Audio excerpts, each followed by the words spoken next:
Cheers and enjoy the biz.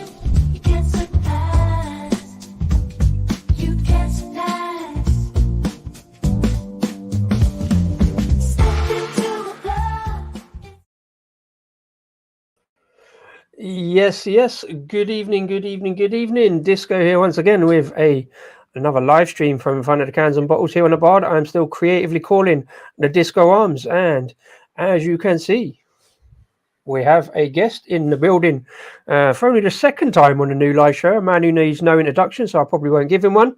But it's Paul of Paul's Beer Reviews. Welcome along, sir. Back to Rasco and Disco Beer Review live. It's been a while.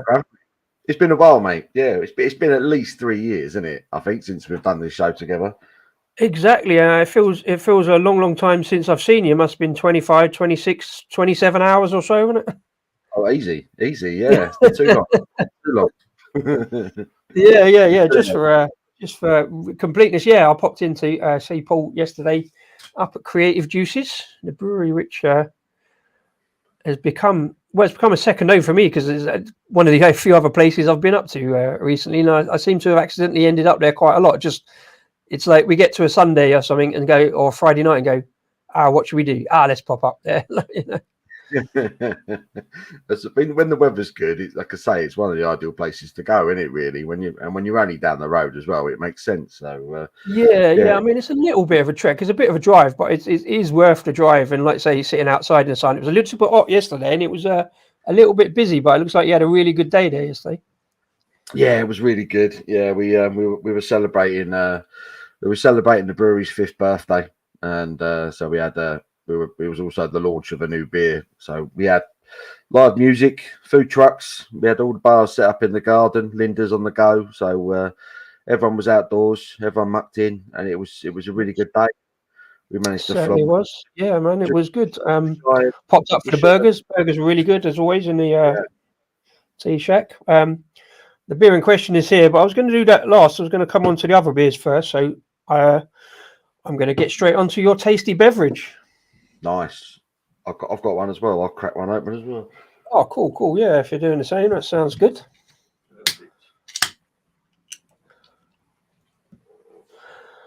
I mean, it's not compulsory. You don't have to drink your own beers on this stream. Right? I've got the beers, so I was going to have a look at them. I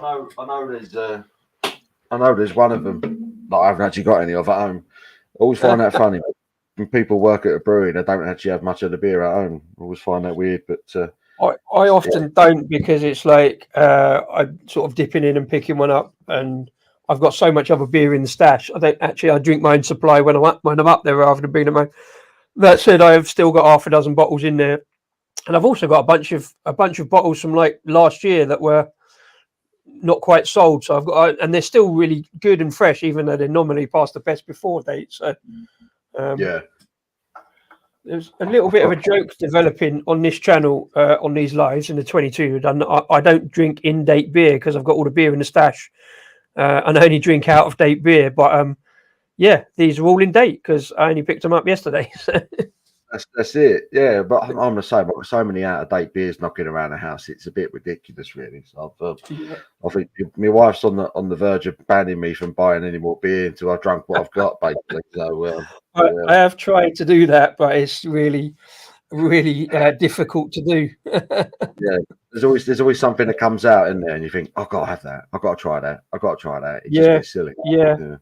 Well, like the other week when I was up at yours, and I just had a casual look in the fridge, and that looks good. And it got the sour, and obviously I picked up one of these as well. It's like, I don't need any more in the stash, but we'll manage. We'll work it out. Something. We'll get through. A couple of people in to say hello to. Sammy, short and stout, as always. Good day, sir. Good day. Earlier. David Wilson is in, as always. Thanks very much indeed. Simo was in earlier. Maybe he's back in as well. Hello. But thanks to you all for popping in. And what David Wilson will do in a minute is remind me to do the photograph. I don't know if I'm going to do them, but I always step out and do the actual photograph so I can post it up on Instagram tomorrow. But I can still talk to you by the magic of the internet. Technology. For the gram, Bosh. For the gram. Mainly because this camera's not good enough to like screen grab it off of the thing. And this lighting is terrible, so the camera's not that good anyway, but that'll do. Yeah, so your Tasty Beverage, I guess. What do you know? What can you tell me? What do I know? Well, 4.7% lager. What we hopped it with? I've completely forgotten. I should know this stuff really, but I don't. I don't want to put you on the spot. I have that trouble as well. Yeah, it's all gone in and out. I did a presentation for this stuff back in February, and I had to take so many notes because I had no idea in my head what we'd hopped things with, what we'd done it with. But when you got beers on the roster like that, and you don't necessarily say it every day, but I had a whole book in front of me with pages of notes. But it's what I can tell you is that if you notice on the can, we've got ourselves a Great Taste Star, which we just got that this year. So we put a couple of our beers in just for a laugh, really, see how they get on. And the lager got 1 star, and our Slinky Vagabond, which is our West Coast IPA, they got 2 stars. They're one of only 1,000 products to have got one this year. So we were well chuffed for that. It's a Great Taste Award lager. I'm quite proud of this one. This was one of the ones that when we first brewed it, the batch weren't great. We was having a conversation earlier about how we used to have it sent off to be kegged and canned, and it soured after about sort of 6 weeks, 2 months. So we've been really, really careful with it since then. And I'm a particular fan of this one because what I like about our lager is it's got that sort of bready, sort of classic German lager style. But then there's a little bit of a crisp, sort of dry finish to it, which is almost sort of Pilsner, sort of esque, So he's got a bit of complexity to it. There's a bit of both worlds there. I was going to say there's definitely that kind of bready maltiness on the nose. Yeah. Well, cheers. I'll get it down my neck. Cheers, mate.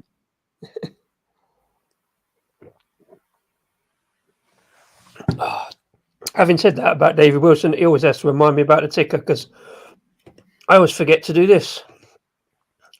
Be number 1, please. I don't need to do it. It just kind of amuses me. I did a little bit of production. 4.7%. Your Tasty Beverage. Yes, 4.7% Tasty Beverage. I don't know what else we got on it. What have we got on our notes?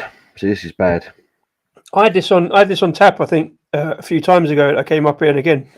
It's pop hot and sunny in the garden that evening, so that went down. I always like to start on a lager because it's nice and crisp and kind of gentle, kind of light. There was a little bit of a hoppiness to it, a little bit of a kind of, like you say, a Pilsner-esque kind of slightly hoppy background, but not too like burny or not too like prominent. Yeah. It bounces off the malt. It's pretty good. I'll try to remember what hops we put in here. I think there's like a Mittel through. I think there's a bit of Tettnanger in it or something like that. They might have even put a little bit of Cascade in it, if I'm not mistaken. Might have had that completely wrong, but I think there's literally 3 or 4 different hop varieties in it, and then other than that, it's all about the malt. But yeah, we relaunched it just over 2 years ago now. It came out sort of summer 2022, and it's just, I feel like it's getting better and better every time we brew it, and it's easily our best seller now. I mean, every brewery should have a lager, really, as much as they're not the most complex style of beer in the world. If you haven't got one, you're missing out, basically. So it's very much so. We had that problem that we sold through the last batch of we did a nettle Pilsner lager with stinging nettles, and we sold the batch far too quickly early summer, and of course it takes a bit longer to get it back and get it back on tap. So we've got it back now, and I would love to have bought you some bottles, but we actually didn't get around to bottling any. Which I think was I've said to him I think we should have done, because people love to take that kind of thing away as well. So we've got a bit on tap, but yeah, the next batch I think needs to go into some bottles so we can get some stuff out. Yeah, no, it's like I said, when the weather's been the way it has, because we've not had a bad summer, have we? Really, we can't complain. It's not been too bad. Yeah, certainly this month's been pretty good. July weren't too bad. It wasn't blazing hot all the time like previous summers, but it was okay. It was all right. I feel like we've been stuck sort of in the late teens, early 20 now, so for what it feels like for about 6 weeks. Yeah. It's not bad at all. Yeah, that'll change soon enough, won't it? Yeah, certainly that's it. I mean, the days are already drawing in now, aren't they? Like 8 o'clock, it's nearly dark now, which is, I come down from June, but Yeah. But yeah, with all the events and everything we've had at the brewery over the last few weeks, this is absolutely flown out to the point where I'm pretty sure we've only got about, I think, half a dozen kegs left of it. So we've got to brew it, and it sits in fermentation for normally a minimum of 2 months. Yeah.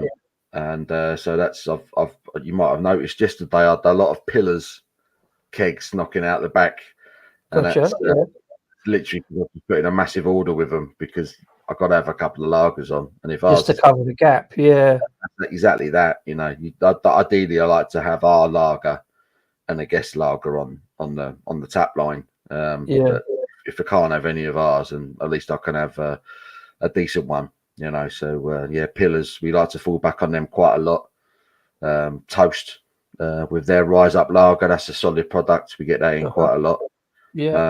But yeah, people like this. People like the Tasty Beverage, and it's just got a great name, named after a line from Pulp Fiction, where beginning scene where Samuel L. Jackson's interrogating what's his name, Brad, and he has a bite of his burger. And then he goes on, may I have a sip of your tasty beverage to wash this down? That's where the name came from. Ben the governor. He's a big Tarantino fan, and all our fermenters are all named after characters as well. So we got Winston Wolfe, we got Mia Wallace. They're all back there. So yeah, it's great. So that's where that one came from. I know that film like fairly well. I've seen it about 2.5 times because I often fall asleep in the middle of it. But I'm not one for remembering like dialogue and stuff. It's terrible. But yeah, no, that's brilliant.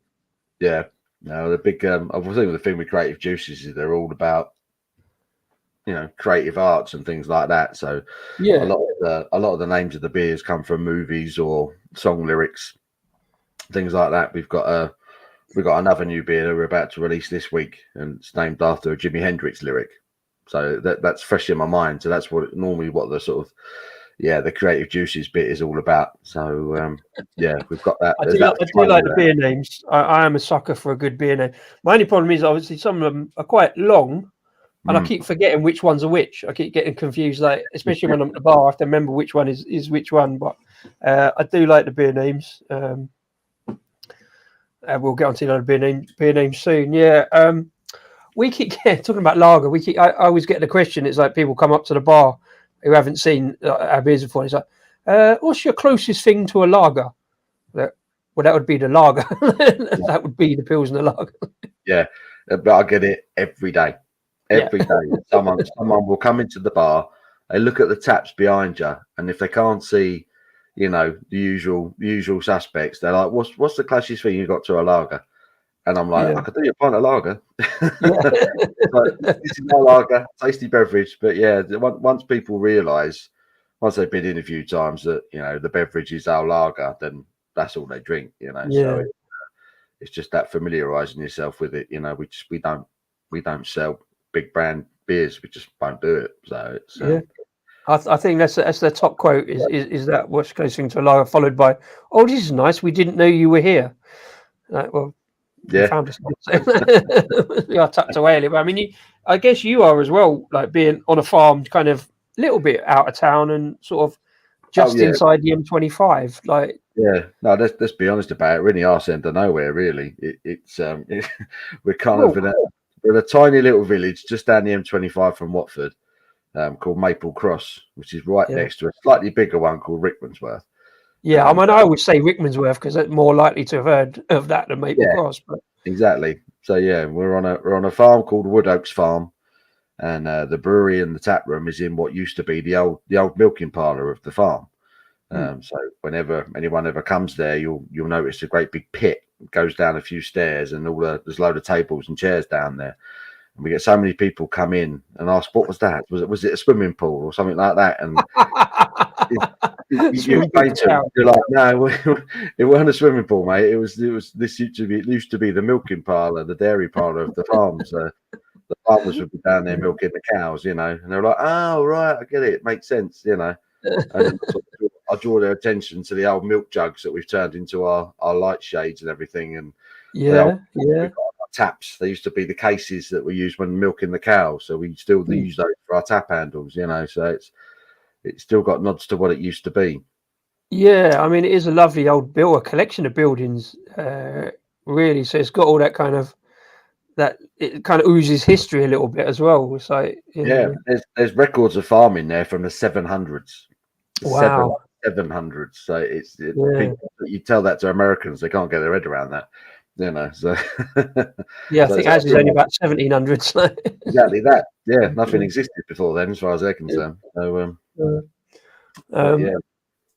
Sammy seems to think suddenly I'm onto hoppy IPAs because I had an IPA last week that wasn't massively hoppy, or was a bit hoppy, but I could drink. But I'm not massively onto the IPAs, but we'll talk about that a little bit later, because obviously that New England coming up again. And in fact, I said to you the other day, not a big fan of New England's, but I was pleasantly surprised. So that's coming up.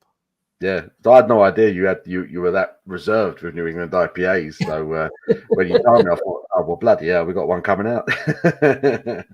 Yeah. Well, we've got there's a couple we have that I don't think are New England's, because I don't think they've got that kind of hoppy sort of piney grapefruitiness.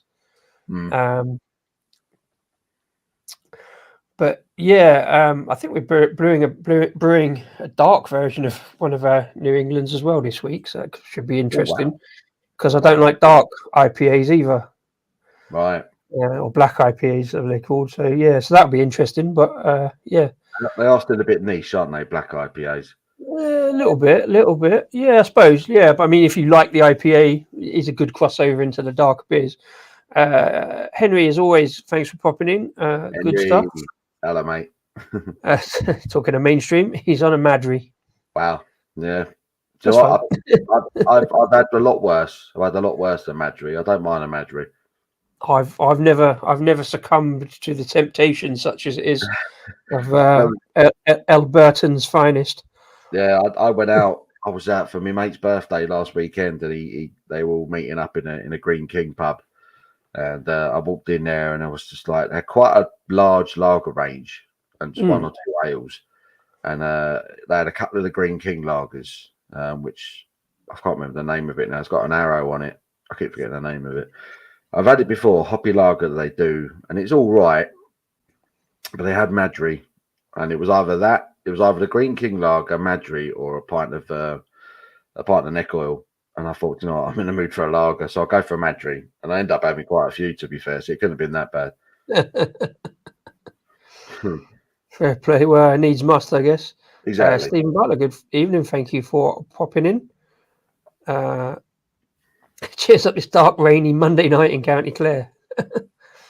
It's been a great day today, isn't it? It's been pretty miserable. Yeah, it's still really warm here, though. Humid and stuff. So I've had the laziest day ever today. I took the missus out for lunch, and I didn't get out of bed till gone 11 o'clock this morning. I was shattered. I didn't get in from work we didn't get in till about 2 in the morning. Wow. And I got up about 11. And I said, I don't want to do nothing today. And eventually I said, this is silly. Let's go and have lunch. We've got an Italian restaurant just across the road. So we went for lunch, and then I came back here and I fell asleep again. And I've done nothing. I've done nothing. What Mondays are for, when it's your weekend, isn't it, basically? I think so, yeah. I think so. Take advantage of it. Just sleep a lot. Yeah, David Wilson makes a good point. Just put disco in the name of the beer and I'll drink anything, which I've proved is true. Any old hop shop. I've started doing it though. I've started looking out for beers with disco in the name. I'm thinking, I wonder if disco's had this one. I wonder if he's drunk this one yet. David Wilson's been probably my top scout. Between him and Adam at Mersey Beers, David Wilson sent me quite a loads of, have you seen this? And he literally sends it to me like half hour after I've already ordered it. So the top challenge is for Mr. Wilson to get one in while I haven't already seen it. And I think we're basically on the same kind of. I see it on Instagram usually nowadays. Like we're on basically the same kind of Instagram pathway of those certain beers. Like, so just who sees it first, really. Yeah, it's got to be done. Yeah, I'm up to about 60 odd now. I think it was the last 60 different 64. I think it is different disco beers. Yeah. Oh, blimey. And I got one in the bin for the next one already. I sort of gather them up in like 5s or 6s and do them all together. Yeah, that's the best way. That's the best way. You still do reviews, don't you? You still do actual beer reviews, aren't you?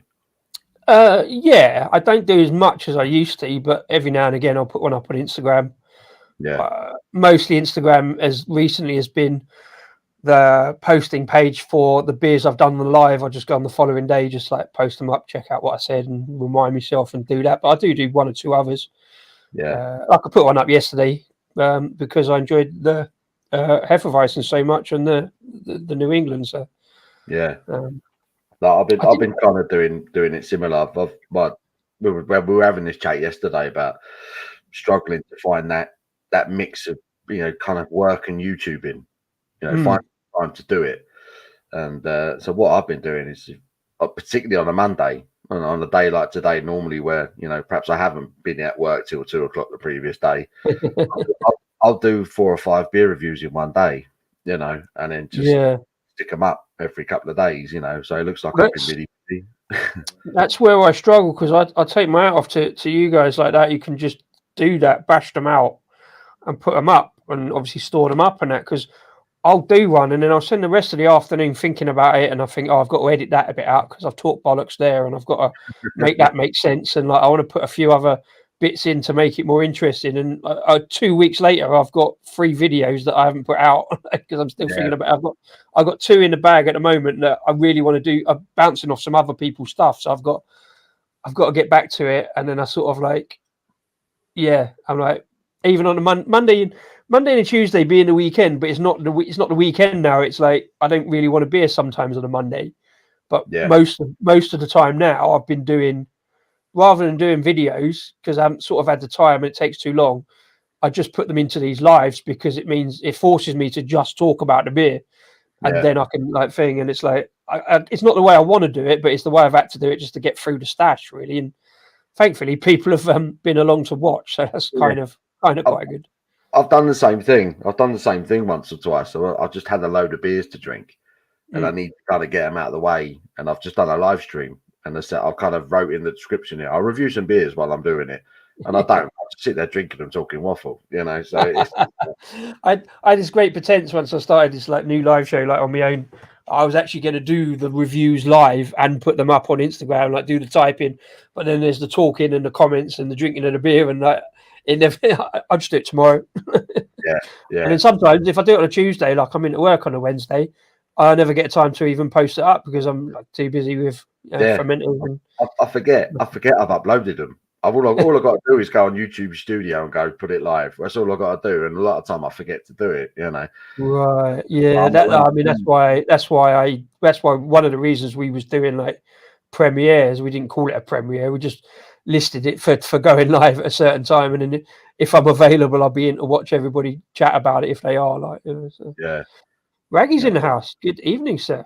Raggy, hello, buddy. Cheers, sir. Cheers to you, brother. Doing all right. Still see plenty of content from Raggy's reviews. Raggy's, he's got to be the most prolific beer reviewer out there. One of, definitely. Yeah. Some good numbers. Some good numbers indeed. I don't know how he does it. That man is a professional drinker. That's all it is.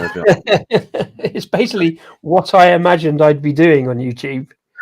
Like when we said about it, certainly in the last 4 years, it's like, all right, okay, I've got all this time now. I'll just bash up some beer reviews. It's never really kind of panned out like that. No, something got in the way. There's always something. Well, it's all still good fun, and it's all about the beer. Talking of which, I do love to point out some good lacing on that bad boy there. Like, yeah, it's looking quite good in that glass. Yeah, this is kind of one of my favourite kind of glass styles, and I should get more. I mean, also that's the other thing. I've been trying not to collect loads more glasses. Yeah. But having gone back out to beer festivals this year, it's like, I don't need to keep an Ealing Beer Festival glass. But look, I've got 2.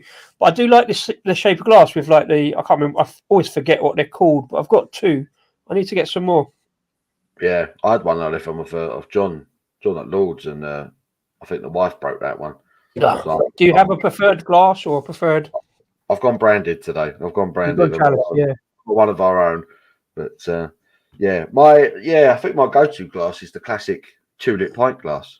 To be honest, Yeah. you know, like almost like the Guinness glass shape. If you don't know what I mean, Yeah. Classic pint glass shape. I think that covers all bases. It's just a classic shape of glass, But, I'm not a massive fan generally of glasses with stems. I know they look quite nice, but yeah. Well, your ones are quite chunky. It's like when you get like Tekus and like with all the thin stems. I'm like afraid to put them in the sink. You know what I mean? I might snap or whatever. But I know it's going to break. Yeah, there's no two ways about it. Yeah, I've got a few smaller ones, like 330 ones, and I don't even really want to use them because it's like, what's the point of having a glass if you don't use it? But they look really nice. I want to keep them. Yeah, I quite like those. What they call them? I think they're stout glass. The one that's just like a bowl, almost, just like you just kind of hold it. You can hold it in your hand, kind of. Yeah, I've only got one. I'm not a big fan of them. I don't know why. I kind of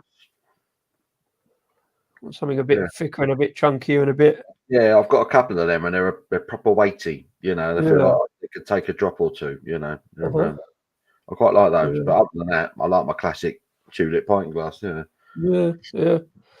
See, Dave Wilson's got it right. Just don't take the glasses. You don't need any more. Small stems great for beer festivals. Find it easy to hold. And fair enough. Yeah, definitely. That's a good point. Especially if you're only having, like, nowadays I go around beer festivals, I'm only having half of everything just to get as many beers in as I can. Yeah. I still prefer them out of a pint glass. So I'm gonna move on up to. Oh, hang on, here we go. I'm gonna move on up to. If I can find the cursor, that would have been a really swift link. Number 2, please. I'm going to move on up to. Of course, I still love you. I'm going to go on to the best beer, and I'm going to put it in a proper chunky pint glass. Hey. Traditional glass. Yeah, in tribute. Yeah. So of course, I still love you. This is our best bitter. This is our nod to the older drinker, but it's still a very, very popular beer. I think it's, off the top of my head, I want to say it's 4.4. I might have got that completely wrong. No, so you are indeed absolutely spot on. Look at the ticker. I put it on there, yeah. I did my research on that one. Oh, yes, there it is. Yeah, 4.4, best bitter. I really like this one. All about the malt on this. It's just a really nice, easy drinking, caramel, toffee, nice, easy drinking beer. It always sells really well.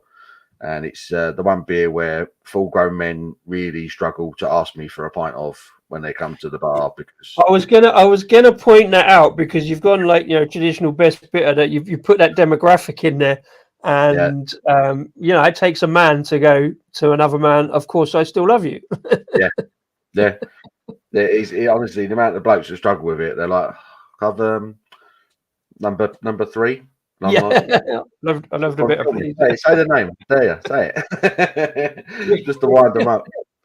But we have not quite. We have an entirely different problem. Not a problem in that our best bitter is 3.4%, but it's called Beaver.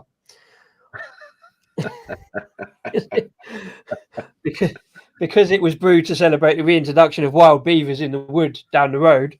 And we didn't really know what else to call it. It didn't really fit within the normal framework of the beers we have called Very something. So we just went Beaver because that's what it was about. So it raises a chuckle, and I imagine as does that. Yes, of course, I still love you. I mean, again, I'm not 100% sure of what. I'm sure this was a line from a love song. Ben will tell me if he was here right now. Mm. But I'll forget the references. But this one, I'm sure, was a song lyric, and. So that's the name of that one. All the artwork, apart from the new one, has been done by an artist friend of Ben's. And Ben basically tells the guy that this is what the name of the beer is going to be. Nothing about the beer itself. He just goes off and does something original for everyone. He's a good guy. He does some really nice sort of colour schemes for all of them. They're all Yeah, a I mean little, that one's pretty cosmic, I guess you would call it. yes, Kind of it's like a pink more, galaxy thing, and a yeah. couple of little bears or something having a cuddle on it or some reason. But yeah, it's a That's bit kind of of fun. what the thumbnail of the kind of galaxy on the thumbnail for this video, which is one I've used before, but it's kind of vaguely similar to kind of worldview Yeah, space kind of thing. But yeah, I'm nice, sure I've reviewed this one already somewhere, but I'm going to take the photograph anyway, just in case. nice. I'm sure I've done a write up of this. Or was that? It might have been probably on a tap because I've definitely had it on tap at the farm. So Oh, giving it a bit of an aggressive pour, there's a good bubbly, thick, creamy kind of head on that. So that's it. It always looks better when it's got a nice big head on it, doesn't it? Let's be honest. yeah, I mean it's not necessarily a bad thing, but well, I've had people question like head sizes, and like you get the sort of some camera drinkers that are like, oh yeah, no, that's too much head, blah blah blah. It's like, yeah, we'll just top it up. It's fine. I'll just wait for that.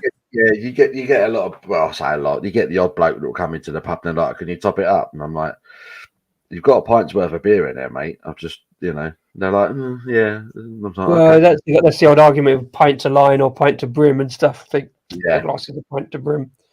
yeah. I think Mr. Wilson might be a little bit triggered by this conversation, but it is with the greatest of respect. Distinguished drinker, distinguished. Yeah, experienced drinker. Yeah, Um, exactly that. yeah, Pierre Bruni's. Thanks for popping in all the way over from the US of A. Homebrewing today. Yeah, Ooh. we're doing pretty good. Pretty good. We've got some beers in the glass. Mm. Yeah, so the best bitter. A style that I guess I traditionally would have started off drinking, but way back in the day, and kind of waned off a little bit because, like, a lot of traditional kind of English best bitters went to kind of hoppy, grapefruity kind of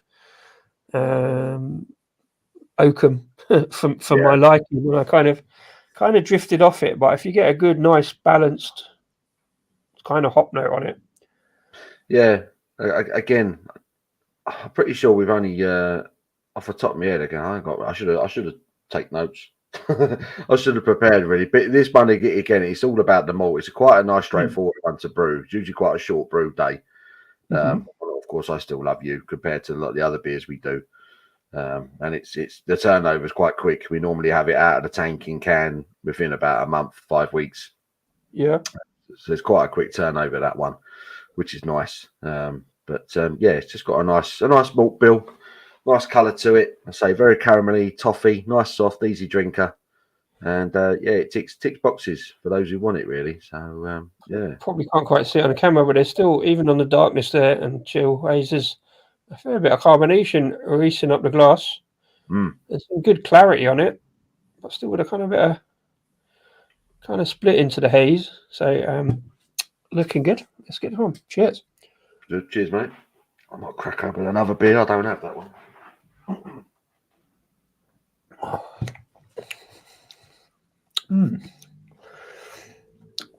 Yeah, definitely on the caramel. There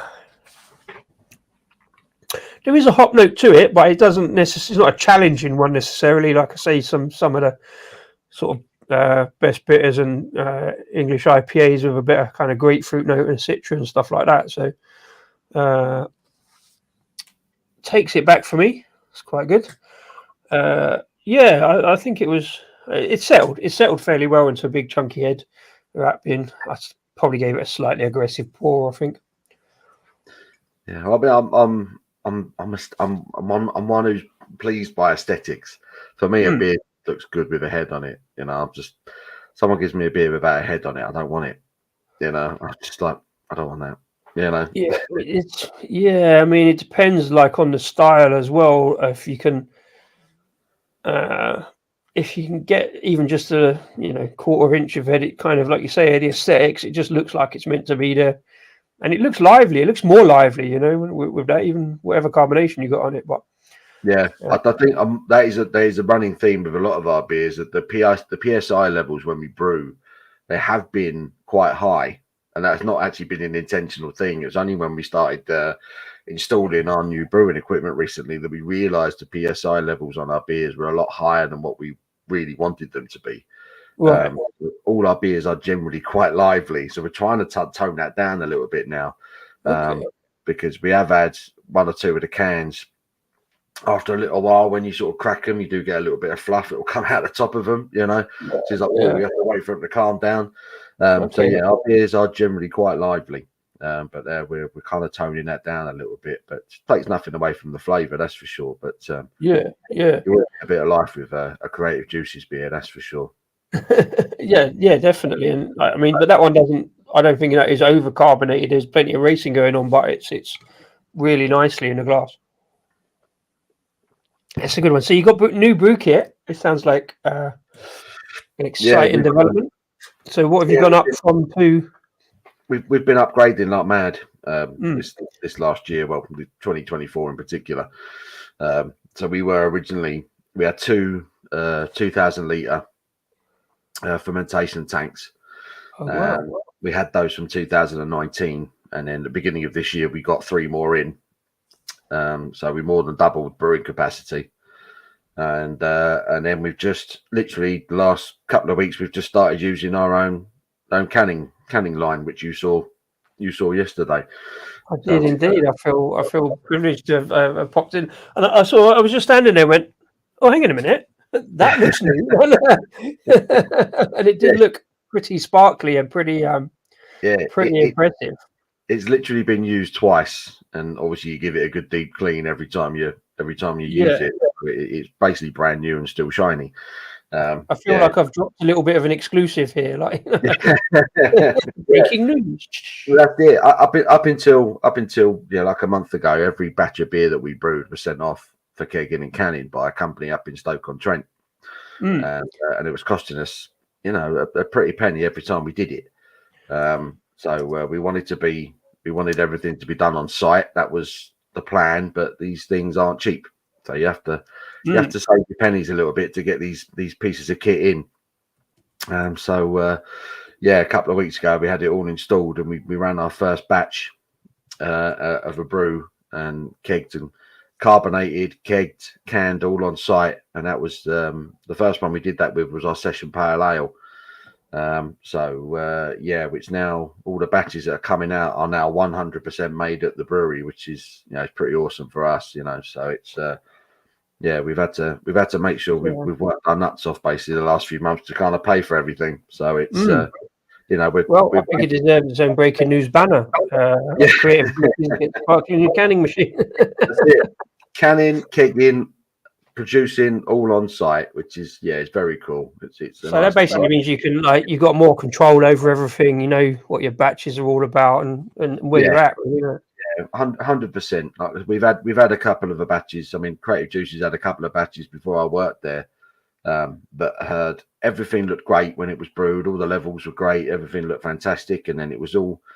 Have you ever seen a batch of beer get sent off? It's put into a huge foil bag, which is then contained within a crate, and it's then basically chucked on the back of a lorry, shipped up to a company who then distribute it, carb it into a load of kegs, into a load of cans for you. But in that time, obviously the beer's got to travel, and it can be exposed to certain elements and oxygen and things like that. And they've had a couple of batches over the years that by the time you got them back, they were aging, So we had a batch of our lager that went slightly sour after about 4 or 5 weeks, which wasn't very good. And we also had did a raspberry pale ale a couple of years ago. I know the one you mean, yeah. Yeah, and the same thing happened with that. And it was, unfortunately, it was out of Creative Juice's hands purely because we paid someone else to keg and can it. So it wasn't a nice situation. So the aim for a long time was to be, self-contained and do everything on the brewery. And now we're at that stage for a lot of hard work and a lot of expense. So it's, when all these breweries who are knocking out millions of cans every year, they make it look easy, but it's expensive. I imagine it's a bit like sending your newborn baby off to prep school or something and hoping they come back fully formed 12 years later or whatever. It is a bit. It is a bit. I mean, like I say, the money that you spend on a brew, like I say, the hops and everything, then they're not cheap. The amount of water that you use, and the average brew day at our farm it's a day. Generally, it's a long day, a brew day, especially if it's like a hoppy IPA or a stout in particular. The stout that we do, because 80% of brewing is cleaning. So every stage of a brew, you're cleaning after yourself. So I could start chucking in the grains at 7 o'clock in the morning, and we might get home for about 6. So it's a long day.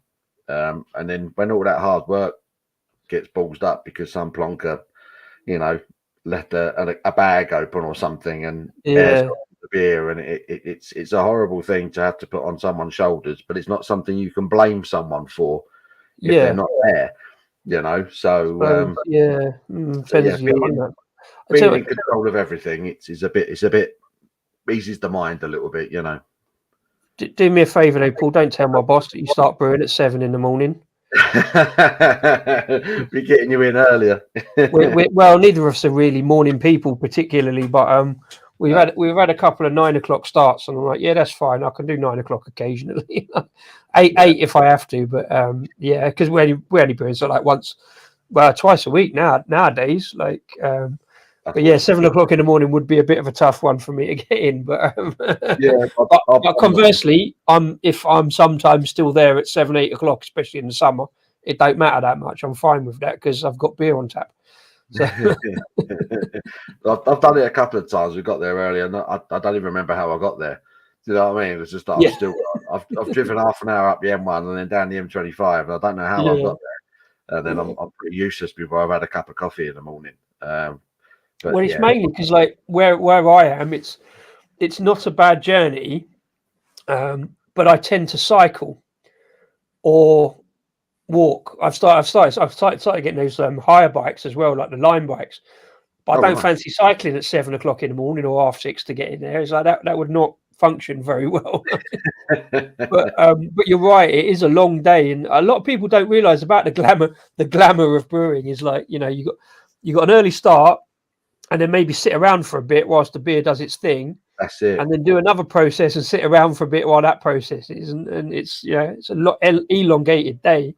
Yeah. And it's the cleaning. It's the cleaning after every stage. That's the most time consuming thing. It's the beer's brewed, it's sat there in the fermentation tank, and then you're still there for another 2 hours or so cleaning everything up. So I sort of don't mind doing the cleaning. I have a weird mindset where I have a sort of sense of satisfaction of doing a process, and the cleaning I don't mind because I know where I'm at, I know what I've got to do, and it's good to see it, especially if you do it straight away when it's still a bit warm and a bit sloppy. You can wash it out pretty quick, so it's not too bad. But yeah, you're right, I used to say 75%, but it probably is 80 and over, like there's before, during and after. That's it. Once you've chucked the grains in, and then you do the sparge, and you then filter the beer through into the boil, and then you add your hops. It's really quick. Those stages are generally quite quick, and then it's transferred to fermenter. And if you're doing any dry hopping at the time, you do that, pitching the yeast. Generally, it's cleaning.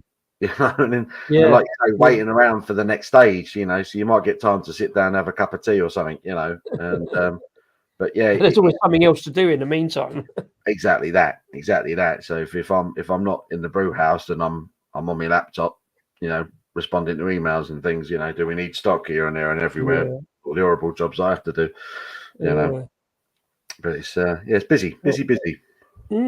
More breaking news, PA Brew News. Paul coming to Manchester in 2026. Oh, wow. So that gives us all time to work out our schedules, what we're doing. If he's there you go. Keep us informed. What's the plan? Where are we getting pissed? Well, Manchester. I mean, it's a good choice as a beer city. It's kind of one of the foremost beer cities. I haven't been drinking in Manchester for a long time, sadly, but it is pretty good. Yeah, I'm hearing good things about it again. Seems to be one of the go-tos. Michael Slocum says hello. Hello, Michael. How you doing, buddy?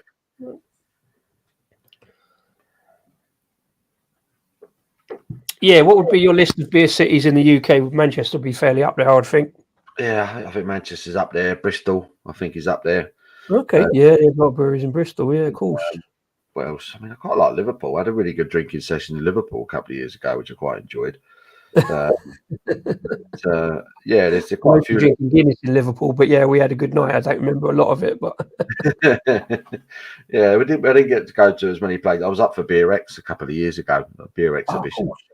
Yeah, And, we had a night out, and we went to a couple of good little tap rooms. It was quite enjoyable, and I'd like to get up there again because it was good fun. But yeah, I still think London's good. I think London's probably a little bit underestimated, really, but it's there's so much going on there, so it's yeah. I mean, I feel like London's cheating a little bit because of the size and all the different areas you've got for it. So it's like, is that when you say go to London, it's like there's so many different parts of London. You could do a month and not get everything, especially all the outer stuff. Yeah, and I think the other one is Reading right now. Reading is not a city. Well, yeah.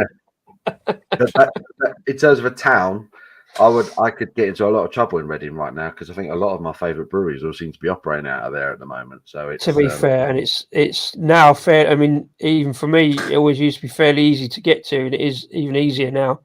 Yeah, with that train line and with more breweries in the town centre. Although they've lost a couple as well. Wild Weather, I was disappointed not to get to. They moved out to Wales and kind of gave up, I think, in the end. But yeah, Siren being in there now is really handy. Yeah, we've got Siren and Elusive. You've got Double Barreled. You've got Phantom. You've got Dolphin.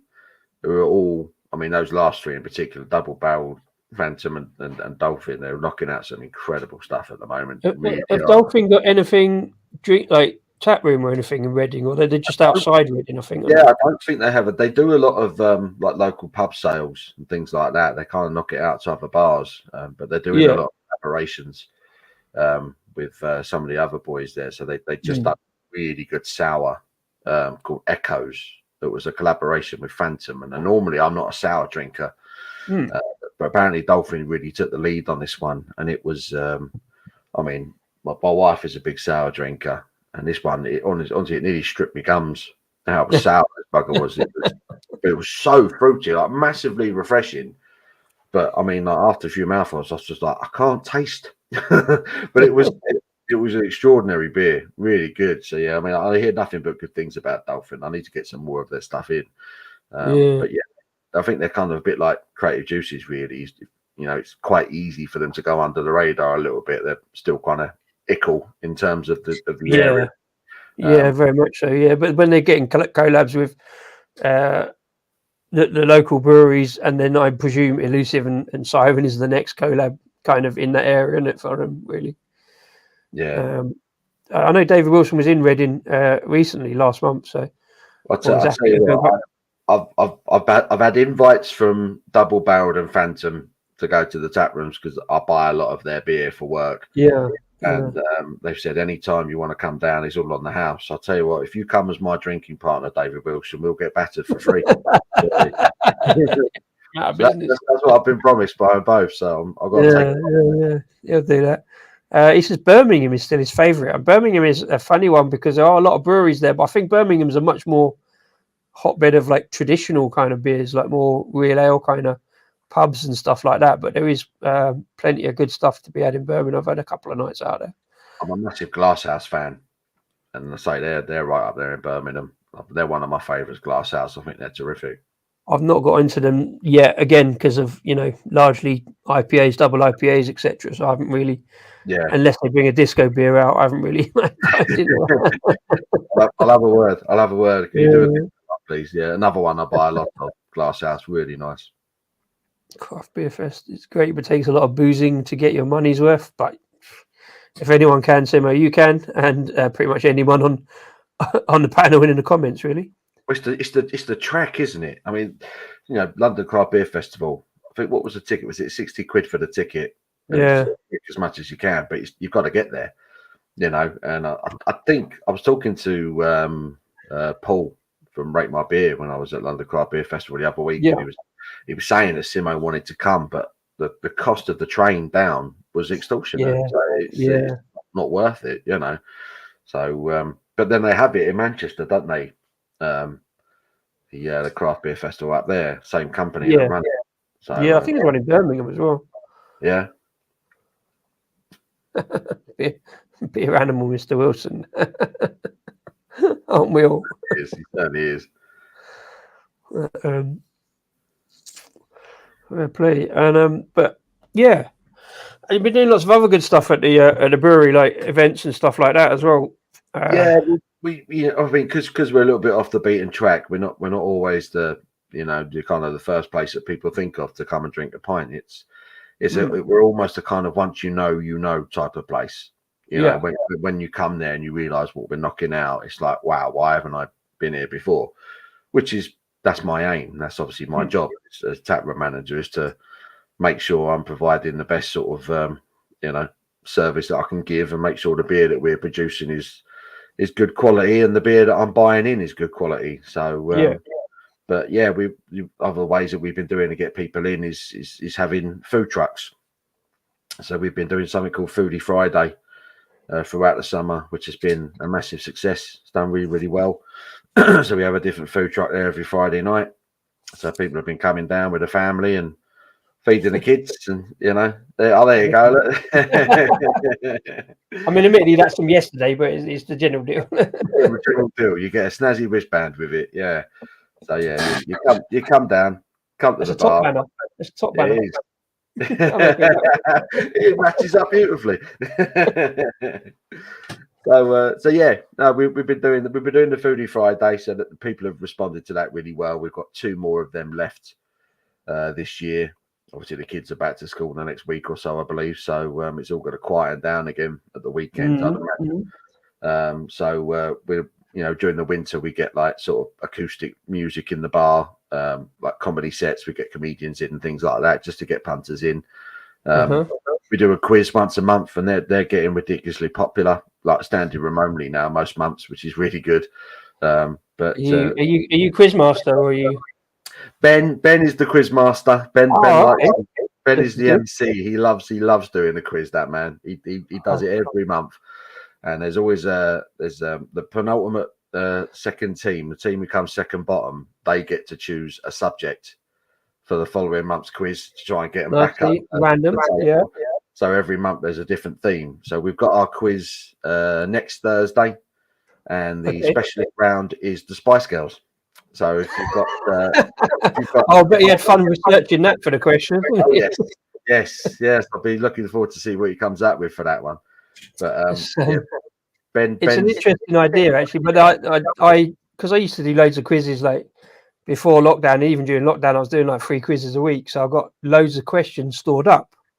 So like my boss was, we should do a pub quiz. I said, well, I can do that. So last month we actually did our first pub quiz, even though we don't have a pub or indoor space, but we did it all outside, like under the tent. So it kind of like I was a bit worried about it because I didn't know who would turn up and what the thing was. But yeah, I wrote a load of questions that I'd written like 4 years ago and bunged it out. So the next one's next week. So, brilliant. But people love a good pub quiz.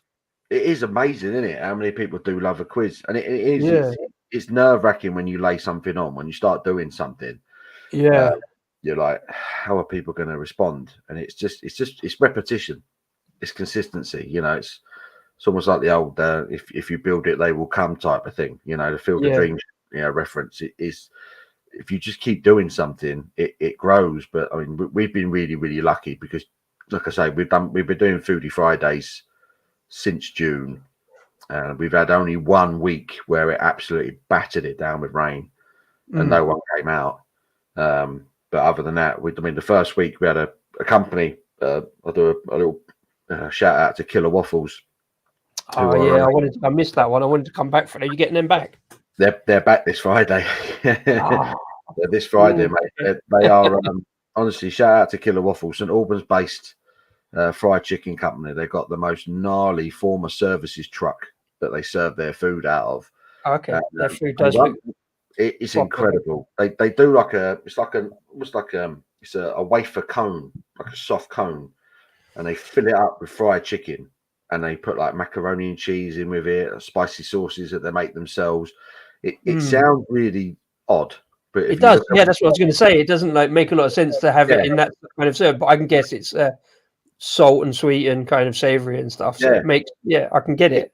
It is a taste sensation, honestly, and their social media is wicked. That they're the most visually, their food is incredible. Like when they serve it to you, you look at it and you're like, "This is mental. How am I going to eat this?" You know, and then you do. And we've been averaging over 200 people every Friday night when they come down. They've been coming in once a month. They've supported it from day one, and they've been absolutely brilliant. And we've had over 200 people every single time they come down, which has been amazing for the bar. You know, as you can imagine, amazing for them. They're selling out. You know, they're really happy. So there's an appetite for it, literally. Yeah. Well, I like I say, I saw that on the social media, so I don't know. Might see you twice in a week if I can make it on Friday. I don't know, I recommend it. Get there early, mate. Get there early. Yeah, superb. I'll get there when I get there because I've got to rely on my driver, as it were. Yes, that's it. You have the promise of chicken. They should get them there. Yeah. Go back to the quiz. Do you fancy a quick quiz? You used to do quizzes on the pub, Lowell Pub Live, didn't you? Like, I remember that back in the day. We used to knock them out. Yeah, they used to be good fun. They were. Yeah, it was amazing. People used to log in for that as well. You get more people, live streams when there was a quiz than would normally. Yeah.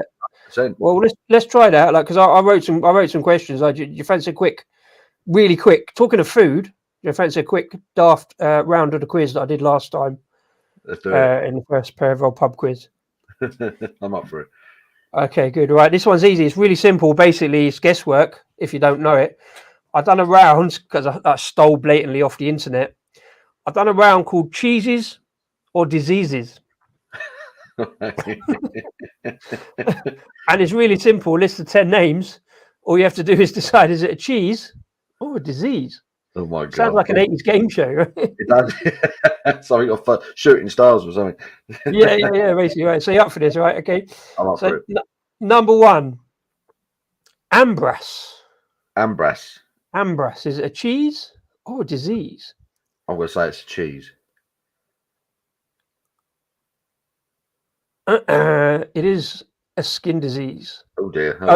It's a skin condition. I'm being fast and loose with the term disease. It is a skin condition that causes excessive hair growth. I mean, it's fun, but also. Yeah. Don't worry. Number two, Borencast. Borencast. Is it a cheese or a disease? Borencast.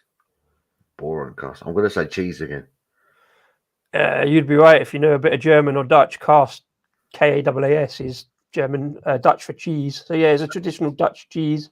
Lovely. So, right, one for two, doing well.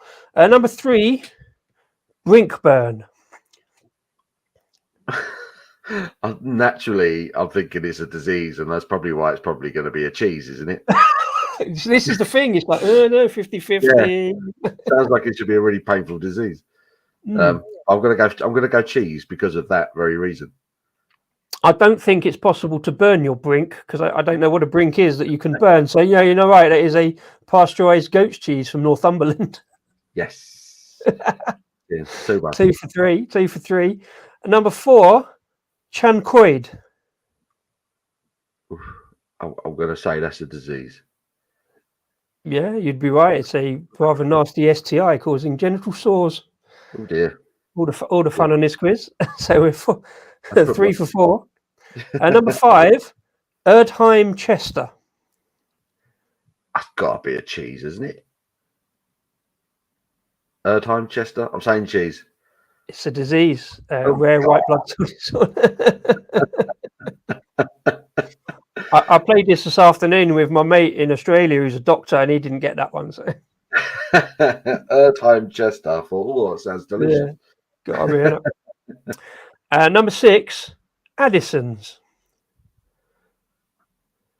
Addison's. Oh, it sounds like a disease. It is a disease, yes. Disorder affecting adrenal glands. I'm here, haven't you? God, yeah. You can try these on your missus later, see if she's in that. She knows none of them, then I know I'm not the only daft one in the house. Number 7, Kleinefelter. Klinefelter. Yeah, It's got to be a cheese, isn't it? you'd think, but that's a disease affecting X chromosomes. Oh my god. Kleiner, I think, in German is small. Was it none? I don't know what Felter is though, but it doesn't sound very popular. No. Okay, bash through the last three. Number 8, varicella. Varicella. Varicella sounds like something medicinal. I'm going to go for cheese though. It's the technical name or the scientific name for chickenpox. Oh god. Nobody ever uses it. It's getting disease strong, this quiz now. Well, I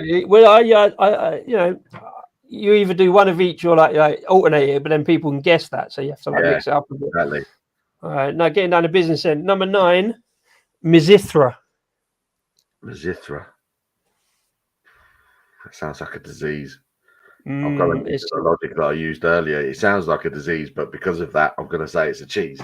I can see you thinking. Fair play. Yeah. It's a soft Greek cheese from goats or sheep's milk. Lovely. And finally, you'll be pleased to hear Robiola. Robiola. I'm going to say a disease. See, I mugged you off there because I knew your double bluffing thing. I've double bluffed you, making it sound some Italian thing. It is actually a cheese, Italian soft cheese. Oh, God. And I bugger all about cheese. There you go. Well, I think you do. I think I stopped counting after a while, but I think it was about 6 out of 10. So that's pretty good going. It's pretty good guesswork. Not terrible, then. Not terrible. And if you like that one later, I've got village or cricketer. We've done a couple like that. Mm. You got to guess like place name. Is it a real place name? And they're all just sound like dirty words and that. You know, is it a place name or not? You know, is it a real thing? They're good, those ones. They get people tearing their hair out. Some of those are brilliant. Yeah, especially when people start trying to apply logic. And like, I mean, you cracked it. Like, do the opposite. Like sometimes it works. Like, yeah. I'm thinking that sounds just like a disease. Must be a cheese. Love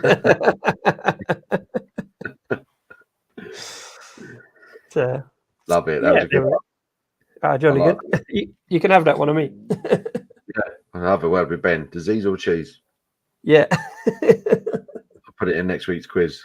We'll go for it.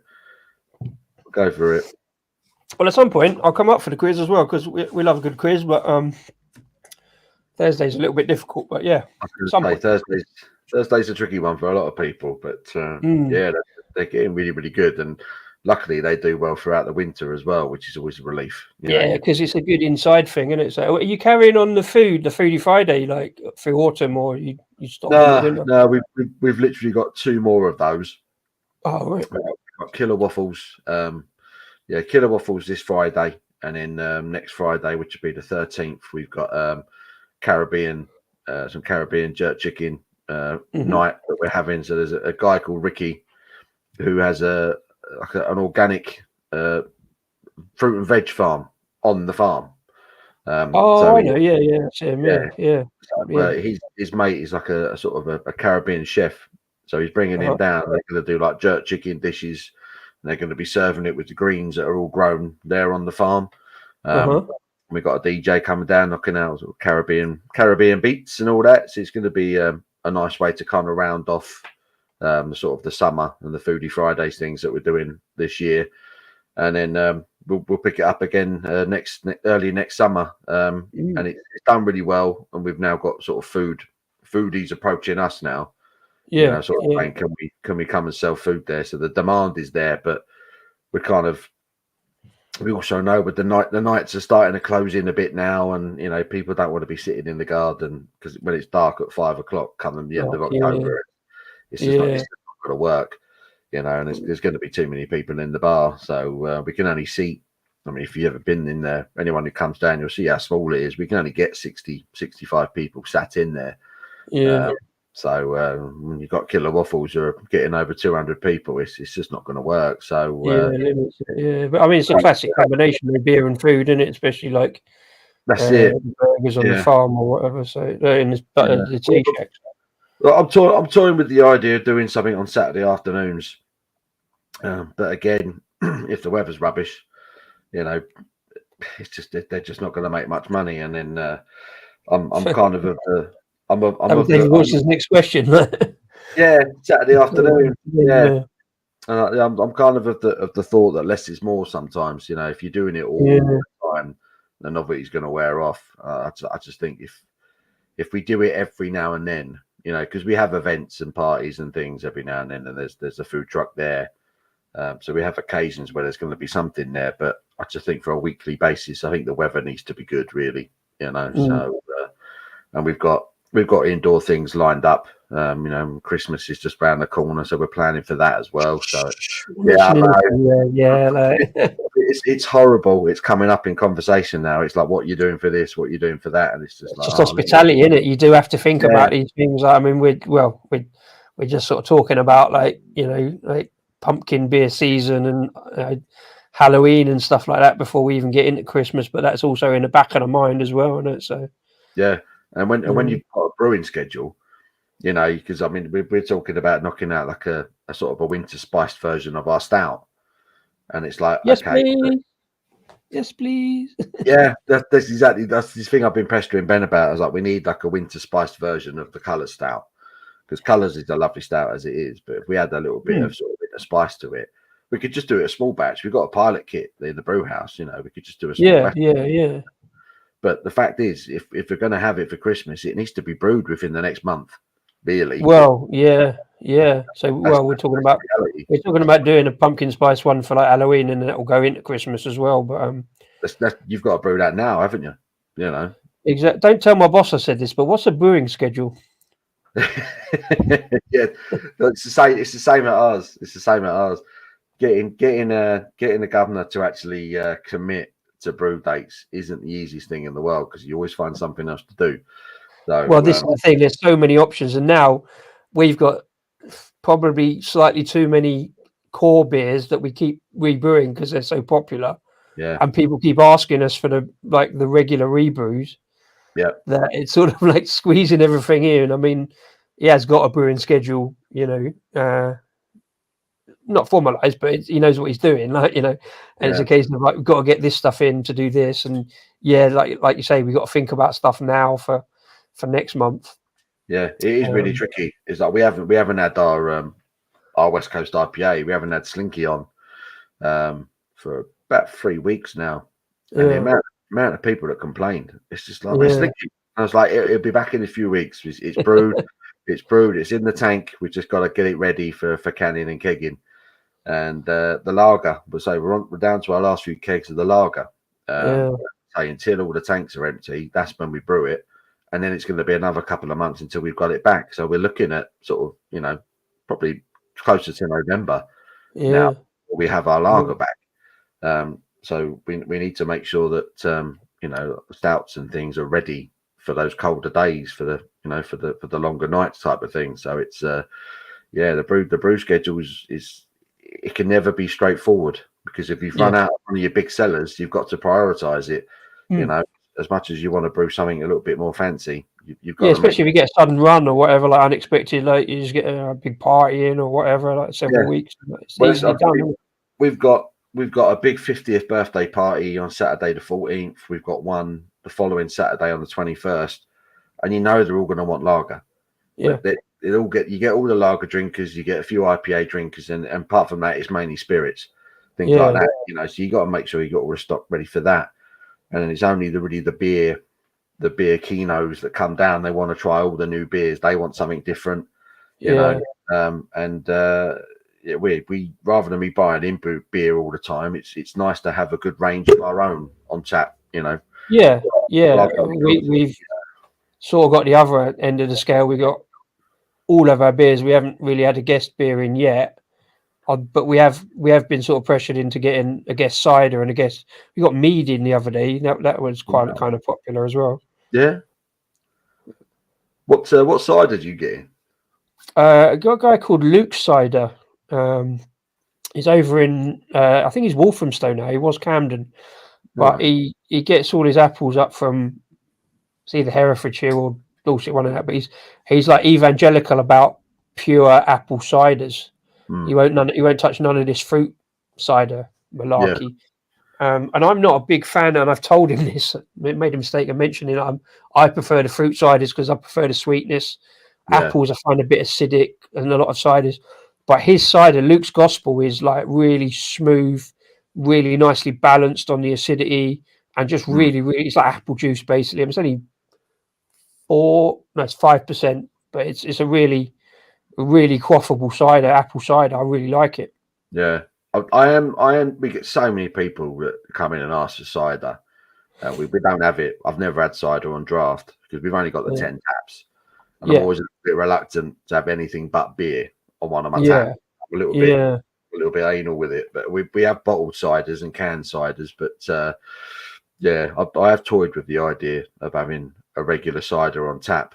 But I think it's something I need to do a bit more thinking about. But we'd certainly make money on it, that's for sure. Yeah. It's finding a good cider. Yeah, I mean, it depends what your market is. If you've got enough people to ask for it regularly enough, and like you say, you can have it on regular, or you just have it in once and try it and see what they say, I guess. I don't know. I presume he'd deliver out to you as well. But Luke's pretty good cider, so worth a look. I might have a look.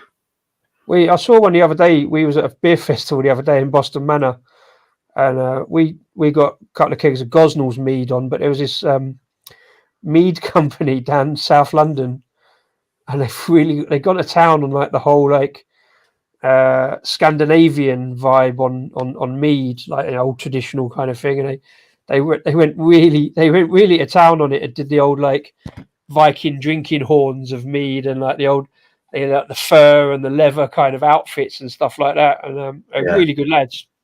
And I've then gone and forgotten the name of the company. It's a Viking name.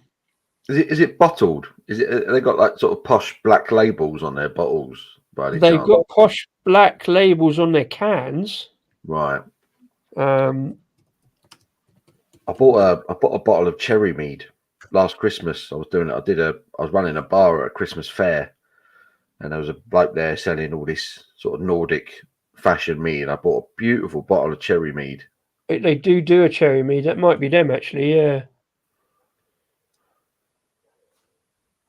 It was a 700ml bottle I bought. I can't remember the percentage on it now. It must have been 13-14%. It was absolutely gorgeous. Yeah. went down a treat over Christmas, that's for sure. But I have to get some more of it. They're very good. Yeah, I'll find that name, but that was a good shout. They were quite good. David Wilson says box cider, which is possibility in it. Yeah, it's a possibility. If you can control the temperature on it, people are like, I want a cold cider, Yeah, Snail's Bank is my favourite box cider.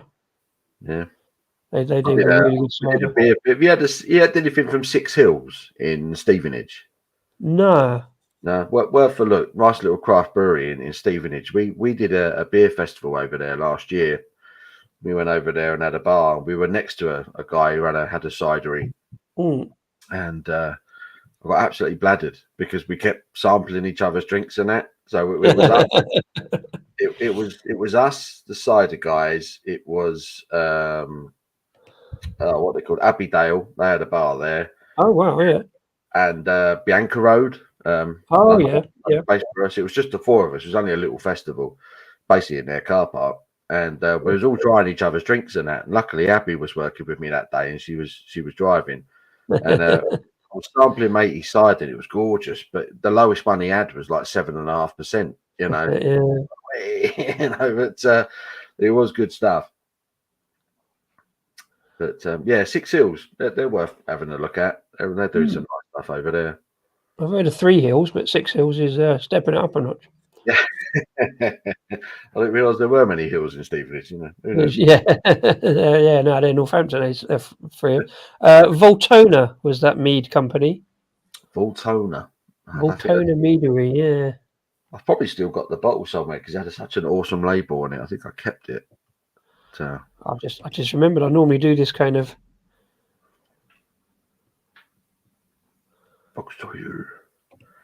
There we go.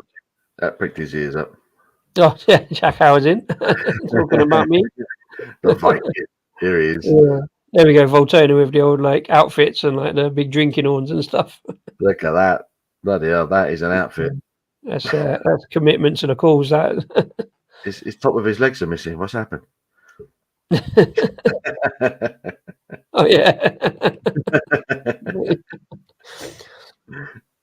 I missed these. David Wilson said it was a fun set of questions going back to the quiz. Jolly good, thank you. And the punchline, Disco's had them all. I hope he means the cheeses, not the diseases. Diseases and cheeses.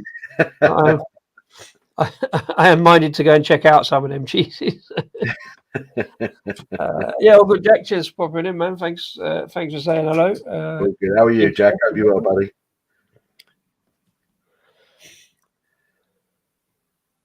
Oh yeah, we caught up. Yeah. I'll get some more H2O in my system. I don't drink enough water, so I'm making up for it today. No, I know the feeling. Yeah. Well, I'm going to. It's been a very pleasant, nice sessionable best bitter. It's been a little bit of hoppiness, but kind of like fading again. The lacing on the glass.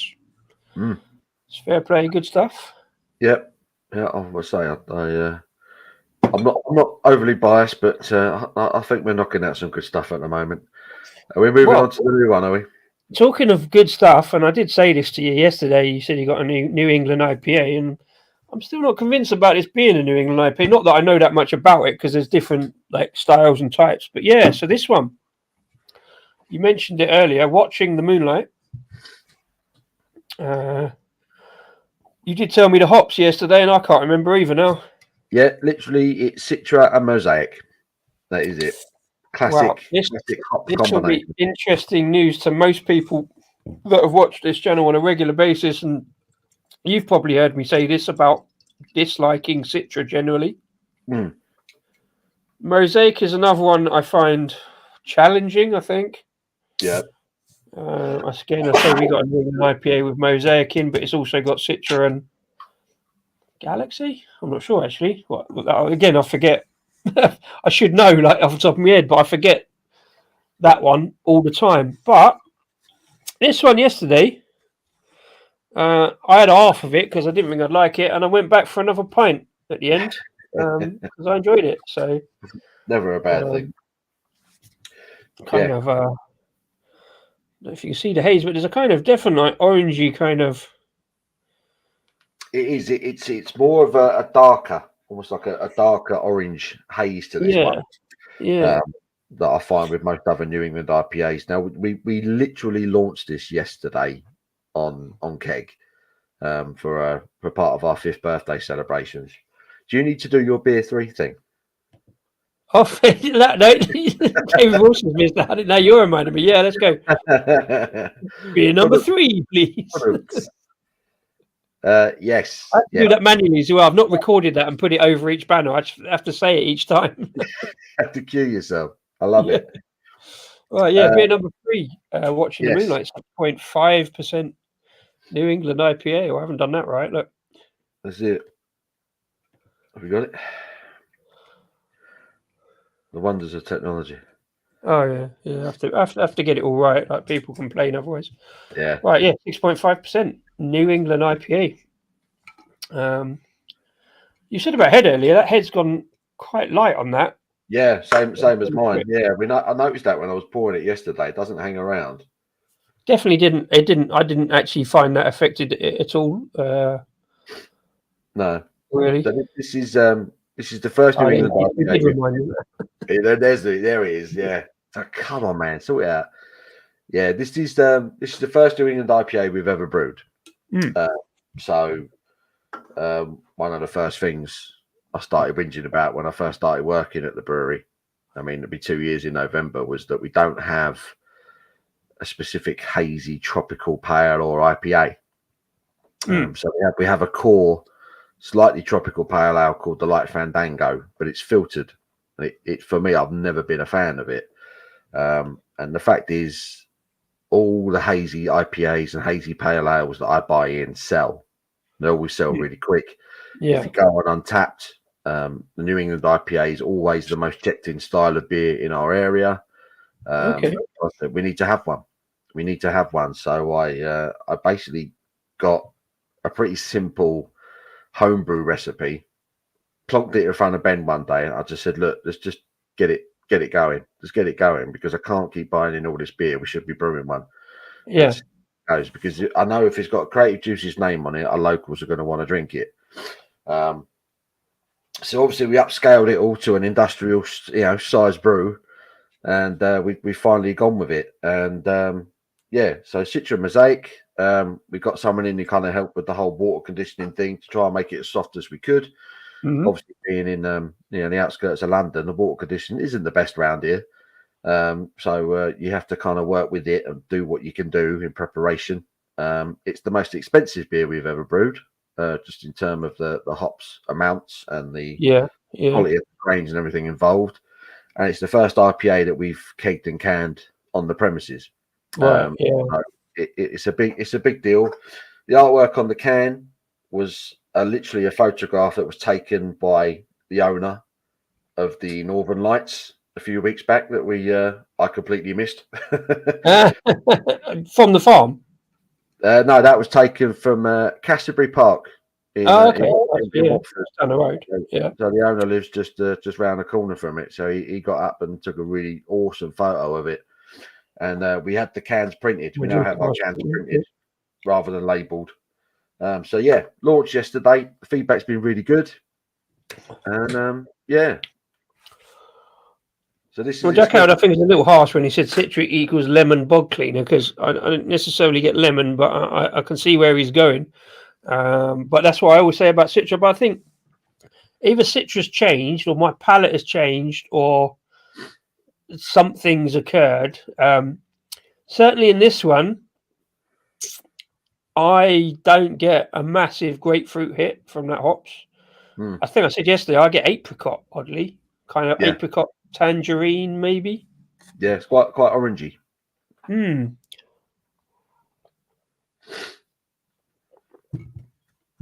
even now in can, it's the same as yesterday. There's that kind of slightly tropical fruit note, apricot. There's a bit of jamminess, good bit of more jam, not quite marmalade. Little bit of there's a little bit of kind of orange pith, orange rind, kind of tanginess.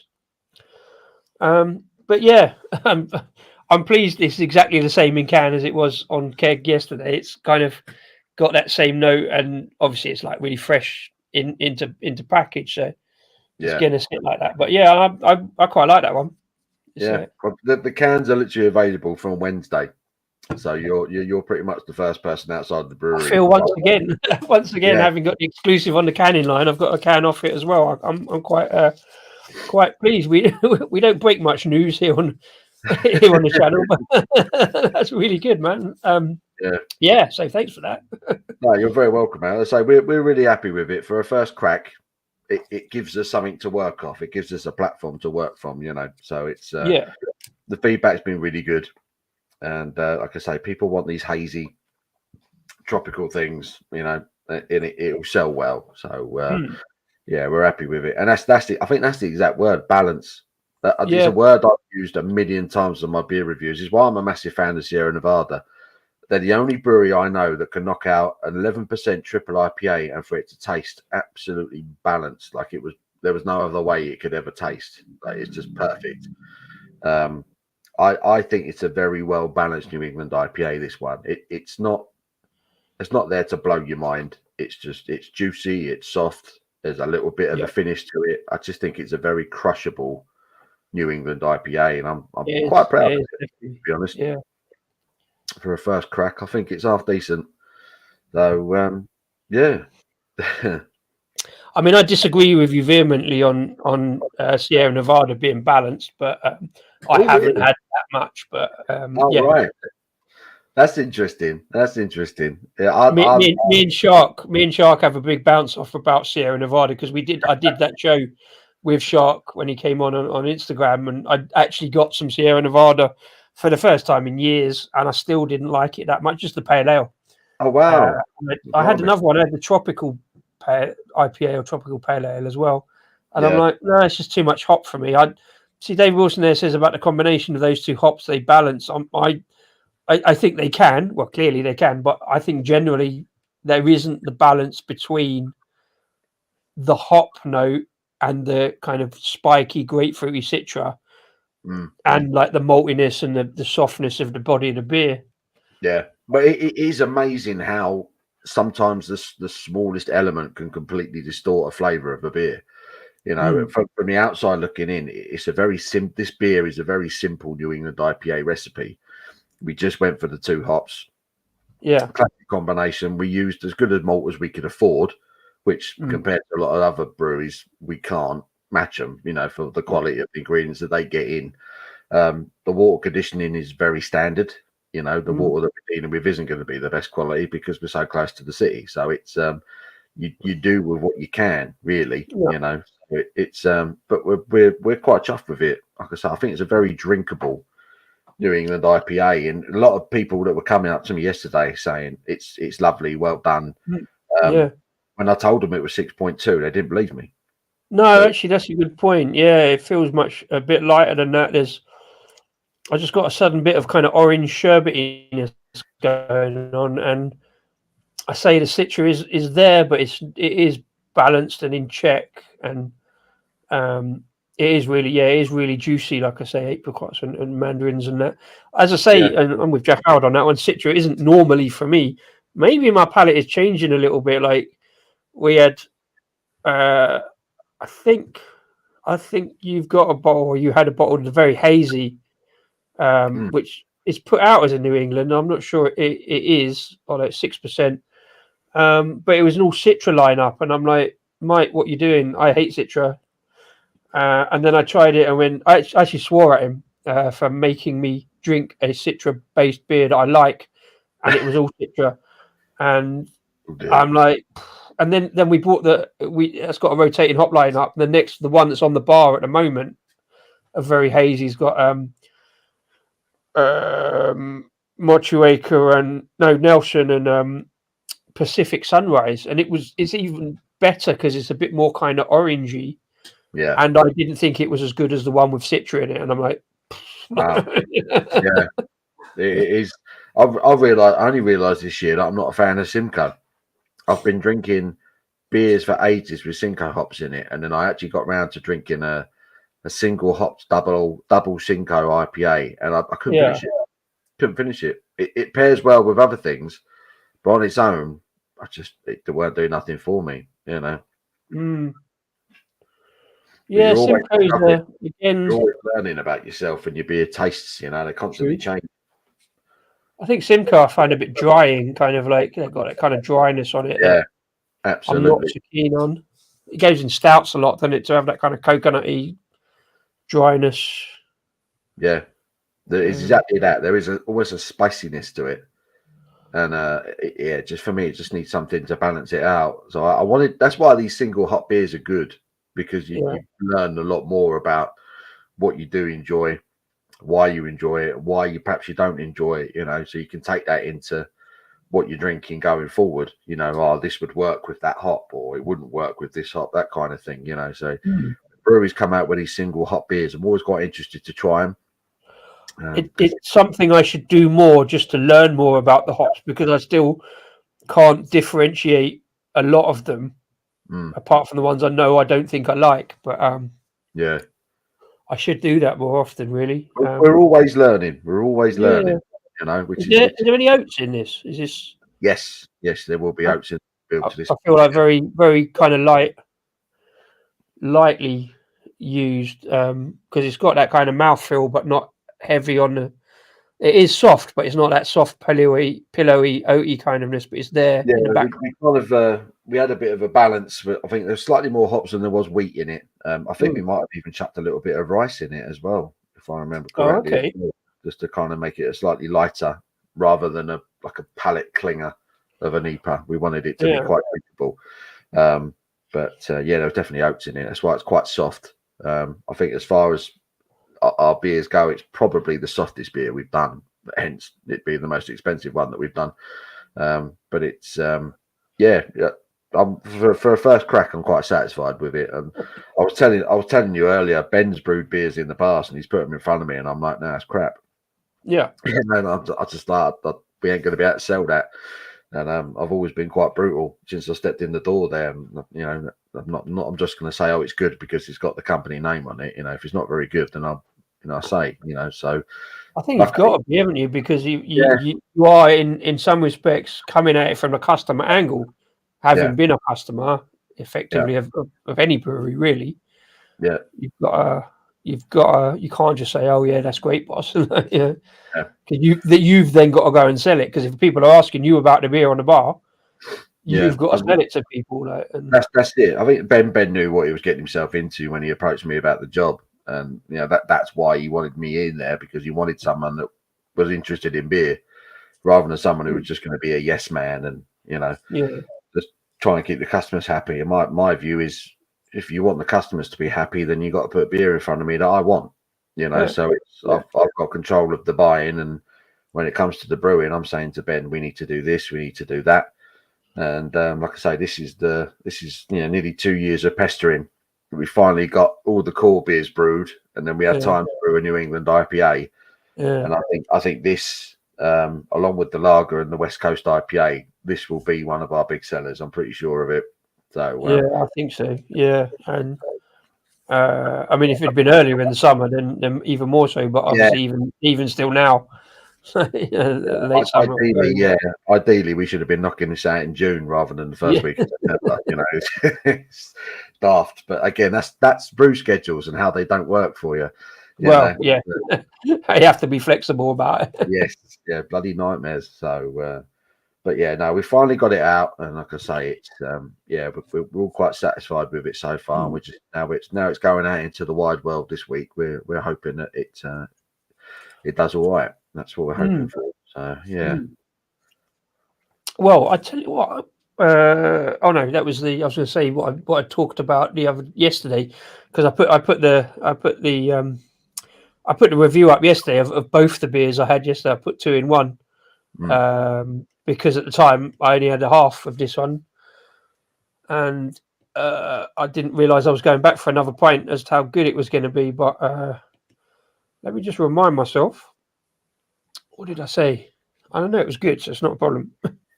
I'm no fan of NEIPA usually, but this one surprised me. Smooth, juicy, and balanced. No big hop note or grapefruit, which for me is good. More apricot and tropical fruit with a touch of bitterness. Nice. So what I did also touch on, I put 2 in 1. I put the Weiss beer in the same. Obviously, you haven't got that canned yet. Yeah, we had a canning issue with that one. It was just so volatile. We've had to kind of knock it on the head and keg of it as much as we could. Right. But we have got a bit more that we're going to try again with, because we reckon we must have paused up somewhere. But because everything's all new, all the kit's all new, we're kind of sort of doing it bit by bit. But I think the Weiss beer is lovely. I did as well. I mean, I do love a Weiss beer. It's one of my favourites. I think it's like a little bit under the radar, a little bit underrated. Often people just think, oh, that's German, but a lot of British breweries doing that kind of beer. Yeah. I don't know. Is it easy to do? It's one of the original brews. It's one of the original Creative Juices brews, but they hadn't done it nearly 2.5, 3 years. And again, pestered Ben and said, we need it. Let's get it back. Let's have something else on the range, especially in time for Oktoberfest and all that. Exactly. A German-inspired brew one. And it looks good in the glass there with that big frothy head. So, like I say, it looks like a chef's hat, doesn't it? That one, that looks brilliant.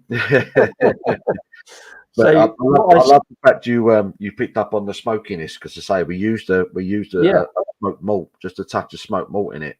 So it really sort of enhanced that sort of. It's like a smoked banoffee type thing.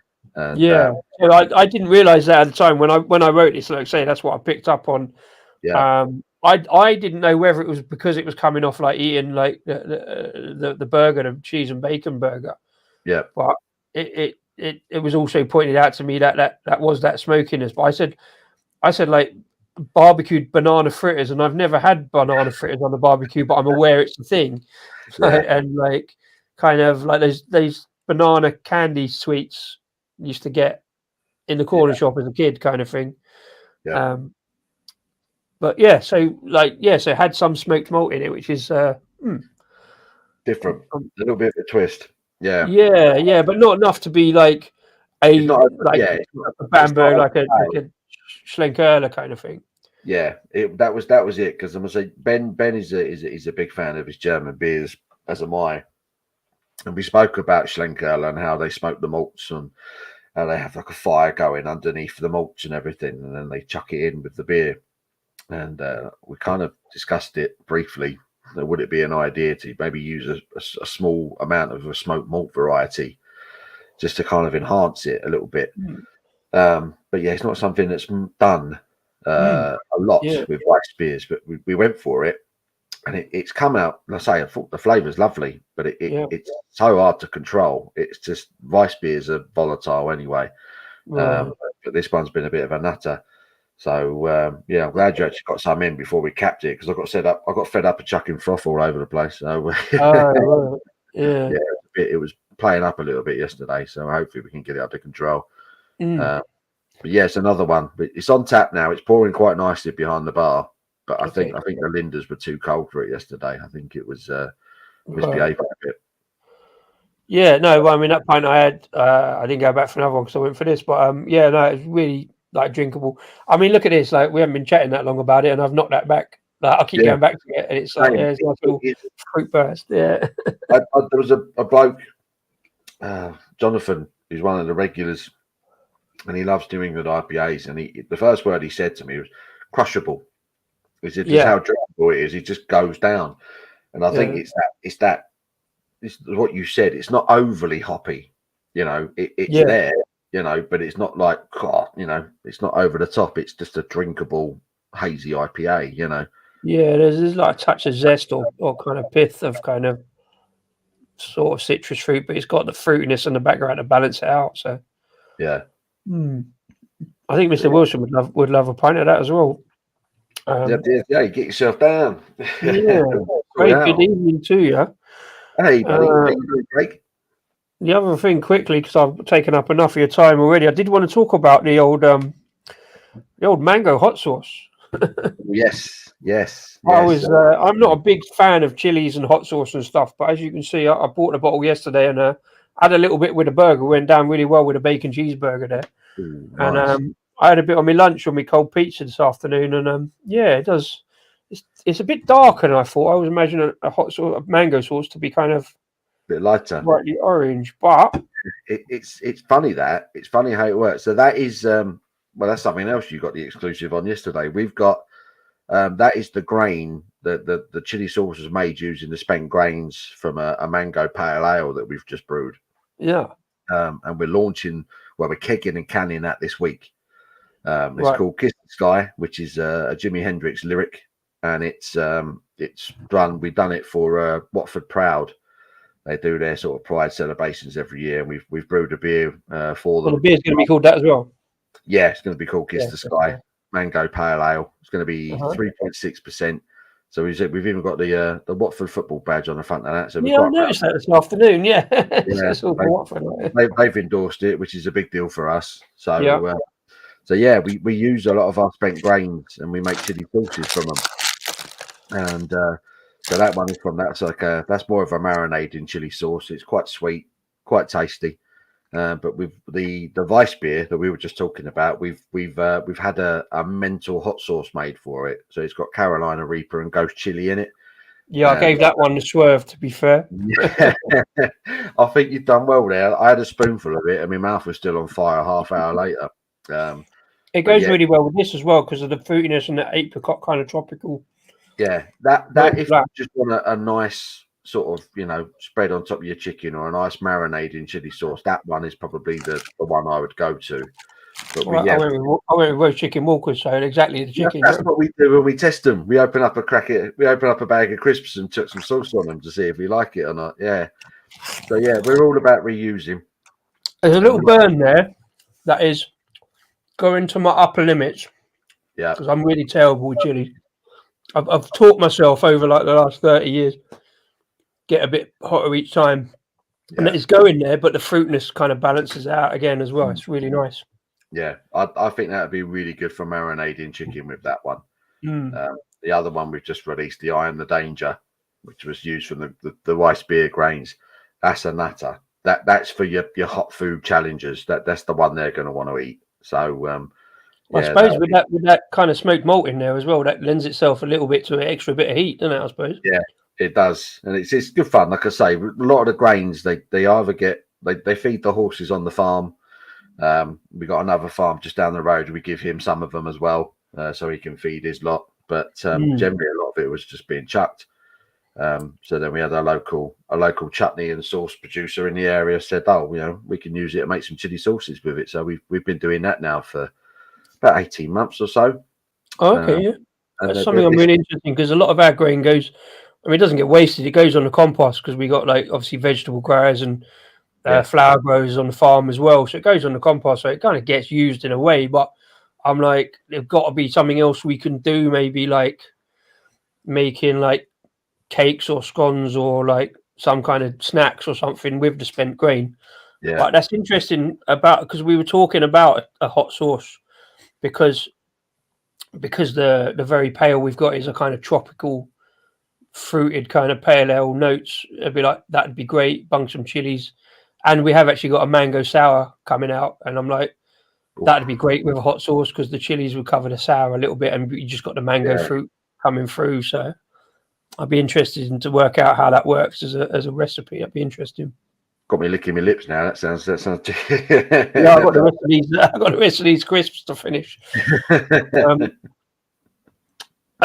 Just quickly rounding up on that one. Sheffield in February for Camel Winter Fair Festival, which is in Rotherham, which is a really bizarre place, random place to have a camel festival. But I suppose it's not because it's been in Birmingham and Norwich.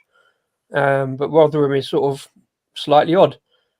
But I mean, I've had to go to Rotherham in February for football, but it's not the most appealing of places in February for a beer festival. But I mean, it's a lovely place as far as I can tell, but I don't remember much of it. But they got. I think they got to try hard this year, haven't they? Camera, it's. We've got the St Albans one coming up. I always enjoy the St Albans Camera Beer Festival. That's true. Yeah, I might try and get to that. That's a distinct possibility this year. I think that's always pretty good. I like to try and get there on the first day. I think they open it on the Wednesday, don't they? Normally. Yeah. I like to try and get there the first day and have a few. I was there last year and absolutely spangled. But well, Mad Spill usually get quite a few decent men Tring. I literally kind of got sort of cask fatigue after about 3 hours, and I said to the lads I was with, I said, I need something cold. So I went upstairs, and Mad Squirrel had a bar up there. So I sat and had a couple of cold ones with them, and then a bit of something to eat, and then got back onto the cask stuff. Yeah. I like cask beer, but I prefer my craft beer. Yeah, well, yeah, we call it craft. Well, yeah, craft, and yeah, I find them a little bit. They all merge a little bit. We got some casks in last year, and we had our biggest order go out to Ealing Beer Festival, so we had 9 casks go out. And I think because we do keep it cold because it's in the fridge, but I think because it doesn't go anywhere and doesn't warm up that much, I think it kind of sits in that little niche of yes, it is craft, but it also is cask real ale kind of thing. Yeah. I like real ale, but I prefer me beer colder. Yeah. colder is a bit hoppier. We had a firkin on. We had a golden ale from Chiltern yesterday at the birthday party. So a friend of the brewery, Peter, who's I was chatting to Peter about that. I saw him and recognised him off of YouTube, and you chatting to him and that. Yeah. Yeah, he brought a firkin down because he just needed to get rid of it. They had an event at his work the weekend before, and just had some left over. So he brought one down. I was saying to people that there's a cask option if you want it, and it just didn't get a look in. Really, people weren't drinking it yesterday. I think it was just too hot for it, to be honest. I think it was not what people wanted yesterday, which is a bit of a shame. But there's plenty of it left, Pete, if you're watching. Well, I'll chuck it at the bar. Maybe I'll have a pint on Friday if I make it. I might do that. Honestly, I might just stick it on the end of the bar for a few days and just see if I can get rid of some of it. But it's a pleasant Should be enough right beer. for a week or so. Yeah. Cool, man. Well, I tell you what, I've taken up nearly 2 hours of your time, Paul. Flown Thanks, by, mate. Thanks for having a beer. It's been really good. I'm going to knock that one back because I've really enjoyed that one. Yeah, I'll join you. Bush. I don't know if I enjoy it because it's more surprising or what. I just genuinely really like the fruit flavors and the balance of it. So, Thank you. I appreciate I'd that. be back for some of that. and I was honest with you at the start. I said I don't like New England's, but I'll give it a go, and I was pleasantly surprised. So. Yeah, I just think for a first crack, I'm quite happy with it, and it just gives us a platform to build on and something to tinker with maybe. But if people like it, then if it sells, we might not have to tinker with it too much. We can do some smaller batches of it. I want to do one with El Dorado. I'm a really big El Dorado fan, and I'd love to chuck some of that in there. Maybe we can maybe do a smaller batch of it and see if it works. But yeah. When did you say the mango one was out? We are kegging and canning it this week, so it might even be on come the weekend. Yeah. Fingers crossed. I'll let you know. I'll keep you in the loop. Yeah, it's a 3.6% mango pale ale called Kiss the Sky, and I think it has to be kegged and canned because ideally, I think Watford Council wanted it for an event on the 4th. So it's right. It might be possibly being kicked and canned tomorrow if they pull their fingers out of their bums and get it done. I'm not in tomorrow. It's not my problem. Well, I do love mango, so it's going to be very interesting. I did a whole show on mango beers the other week, because I had a bunch in. But so popping up to you yesterday didn't help my problem of having too many beers in because I've now got some more beers in, but I've drunk them straight away. Yeah, no, it was nice. It was good, nice bumping into you. So many people, obviously, wanted your attention yesterday. When we done 475 tickets, which was amazing for us. It was for a tiny place like us. It was amazing. And then bumping into you was lovely. I thought, hello, it's Disco. Disco's back. So it was nice to kind of show you around the brewery and put some cans in your hand, which is always nice. So it was nice standing in front of that fridge as well. Chill it down a little bit. Yeah, goodness me. Yeah. And seeing the canning machine was really good. So moving on. All good stuff, man. Baby steps. I think that's the way. That's the way. When you're a little brewery, that's the way you've got to do it. I think it's baby steps. Otherwise, you can get yourselves into all sort of bother. Absolutely, we're taking it step by step. But I think things are looking good for us at the moment. So we'll see how it goes. Do you know any other breweries? Again, because obviously I'm talking to you about like Paravel. I'm trying not to talk too much, but we're both of similar kind of. Not quite size. I think we're slightly smaller, but like on an urban farm inside of like the M25, I can't think of too many others on an actual farm. Like there's probably a few that are on industrial estates on what were farms, but I can't think of too many others. Certainly not over this side of town. Maybe there's some on the other side, but not locally. I mean, there's a brewery called Missing Link that I'm quite a fan of. They kind of they do ape. All their cans have got a different ape on them. I know the cans, the black cans. Black cans, that's it, with a different colour ape on the front of them. They're on farm. Yeah, and, I thought they were up north somewhere, aren't they? I think they're north. Well, everyone's north of us, aren't they? But they're north of us. But they've got what they do is they've got a campsite. They have a campsite on the farm. They use a lot of the land for camping. They make a lot of their money doing that. Yeah. They've got a kitchen.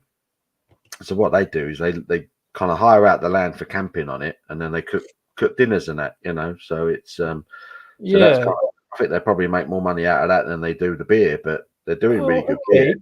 Yeah, we're in East Grinstead. I didn't realise that.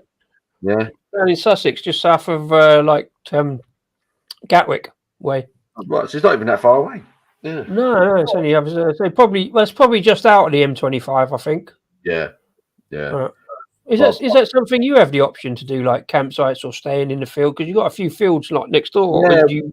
Well, the land on the farm is the responsibility of the soil association. Who are Yes, it's not yours. Yeah, so the land was left to them by the owner of the farm, who still lives there. And but I don't know. The soil association don't seem too interested in it, which I find slightly frustrating because I think there's a money spinner there on their hands. Yeah, they the don't seem space to want you've got. Yeah, yeah. So I find very odd, but we could do massive events there. I mean, we're looking to do a big festival there next summer. Yeah. The kind of 2 days of kind of what we had yesterday, live music, food trucks, but we want to have some other guest breweries there as well. We've already spoken to a few who are up for it, so it could be a really good event. So we're organising that now, hopefully with sort of next June, July in mind. Because we've got a massive event field right next to our garden, which you would have seen. So that's yeah. Have it. So there's a lot of plans, but there's obviously a lot of talking that's got to be done with those in charge, basically. Yeah, it's not always the easiest thing because they're not the most savvy lot. I'm gonna slag them off too much on here, but yeah. Well, yeah. I mean, given the weather yesterday, that there was a lot of people in that garden. That's obviously the business I've seen it. Yeah. So you kind of almost proved the possibility yesterday, like with that's it. You had music and stuff as well. So yeah, I think anyone who kind of doubts little businesses when they're growing, would have seen what happened there yesterday, and it was amazing. There was a couple of times where I just kind of stood back and looked, and it's just all you could see was people having a good time. And I was like, wow, we've done this. Yeah, it was a hell of a day for the business yesterday. Easily the biggest day we've ever had, in takings. Yeah. So it was a big deal, and now obviously the next step is to try and do it again and a bit more regularly. So it's but again, it's being careful. Putting on these events and brewing new beers, but you've got to do it. You got to do it baby steps because all these things cost a lot of money. So I have that sometimes, and sometimes when we do events, and I open the bar, I look down at 12 o'clock, and I don't look up again till about 6:30. It's like, I've missed out on lunch, and I'm just slinging beers, and I'm surprised that I do it, but I quite enjoy it at the end of the day. Like good beers, meeting people, chatting away. They're the good days. If you're too busy to kind of think about what you're doing, before you know it, you're packing up and you're going home. So it's what we need. People like Perry Vale and Creative Juices to keep succeeding, and making sure that the beer industry is still entertaining, because like we both know, there's a lot of rubbish out there. So and especially where we are, where there's not that much else about really. So you're doing well to get that throughput. It's really good, really good. Long may it continue. Yeah. I think this stream has been really fun, really good as ever. It's always good to chat to you, Paul, and especially not comparing breweries, but just bouncing off and your place, my place. It's all good fun, and it was a great night, great day yesterday, great afternoon. So there we go.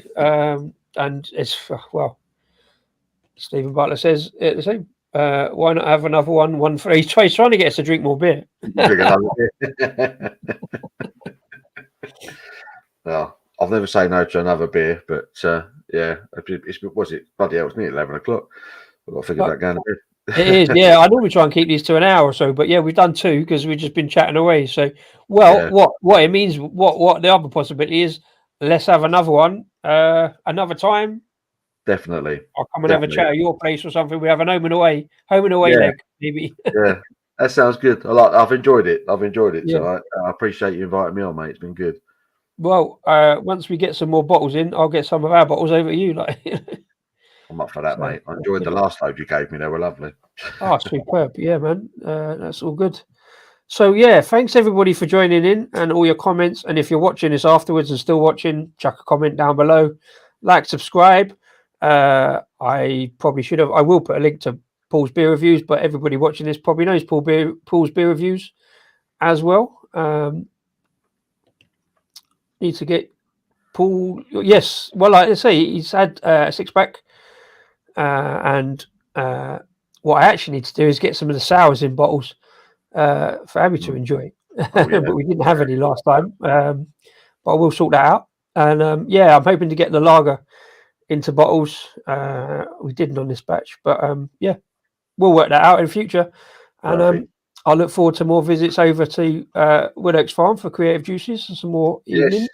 Yeah, look forward to seeing you. Maybe Friday. Who knows? There's a distinct possibility. I mean, normally we decide like about 5 minutes before we hit the road and come over, but we shall see what happens on Friday night. Perfect. But yeah, thanks very much indeed. I haven't got a beer to say cheers, but cheers to you. Cheers for everyone watching. Have a great week. Catch you soon. Okay, guys. Yeah, I've got an outro. Bear with me. I've forgotten how to do this. There we go.